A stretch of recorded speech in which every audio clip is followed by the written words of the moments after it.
Hey there, it's Walt. So I've been thinking about a project we did late last year called the R to R to R, the rim to rim to rim of the Grand Canyon. And it goes like this.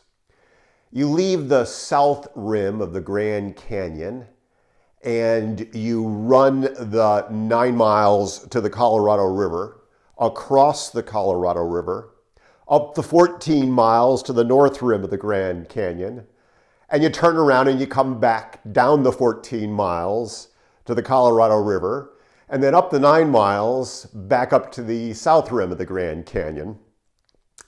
And we did the project in a day. We left the south rim at about 3:15 in the morning and ran down the 9 miles to the Colorado River in the dark, and we began to see the dawn as we were heading up the North Rim Trail, and it was an amazing project, an audacious project, kind of radical even.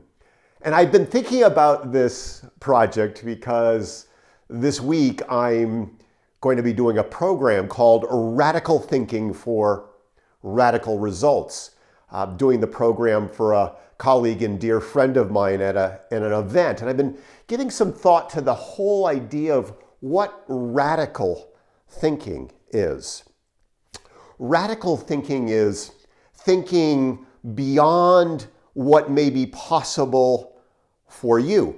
In fact, it may be thinking beyond what is possible in the world. You know, there's this adage, think outside the box. Radical thinking doesn't even imagine a box. There is no box. It's thinking as if there were no boundaries. And examples of radical thinking, there was a belief that no humans could fly until the Wright brothers did it.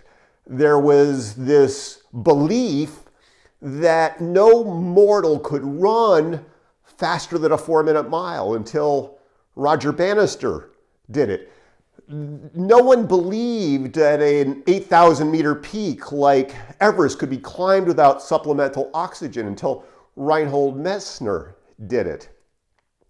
And so this idea of thinking beyond the possible, remembering that all great things in our world just began with an idea in someone's mind. The Sistine Chapel, the David, the supercomputer, the whole internet, the idea of space travel, the remedy, the vaccine for the pandemic. These were all just ideas in someone's mind. And they had the belief that it was possible. They had the audacity, the daring to think beyond the boundaries of what is possible. And this year of 2020 has been so challenging for so many of us.